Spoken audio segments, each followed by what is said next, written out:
आपण रोज इतके अस्वस्थ का होतो? सुख येऊनही शांतता का मिळत नाही? कारण आपण देह आहोत असे मानतो की देहाच्या पलीकडचे काहीतरी कधी विचार केलात का? सांख्ययोग सांगतो, देह नश्वर आहे, आत्मा शाश्वत आहे.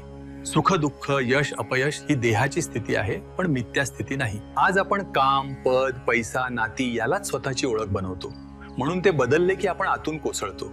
ज्ञानेश्वर माऊली सांगतात, माझ्या माऊली भक्तांनो, देह हा नश्वर आहे, पण देहात वसणारा आत्मा कधीही नाश पावत नाही.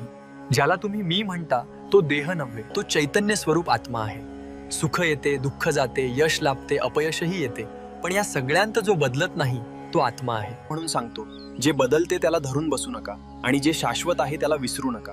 आज तुमची मने अस्थिर आहेत, विचारांनी गोंधळलेली आहेत. अशा वेळी सांख्ययोग आठवा, विचारांचे साक्षी व्हा, भावनांचे गुलाम होऊ नका.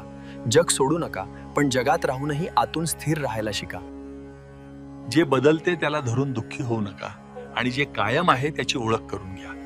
पण हे फक्त ऐकण्यासाठी नाही, हे जगण्यासाठी आहे. आता येते सांख्ययोगाची खरी व्यवहार्य किल्ली. शेवटपर्यंत नक्की ऐका.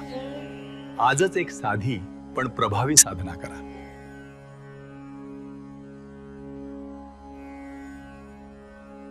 डोळे मिटा आणि मनात येणाऱ्या विचारांकडे फक्त पहा. कोणताही विचार आला तर त्याच्याशी लढू नका. फक्त स्वतःला सांगा, हा विचार आहे, मी नाही. हळूहळू जाणवेल, विचार बदलतात पण तुम्ही स्थिर आहात. हीच सांख्ययोगाची सुरुवात आहे.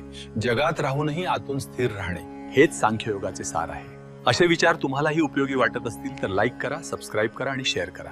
पुन्हा भेटू पुढच्या संतवाणीमध्ये.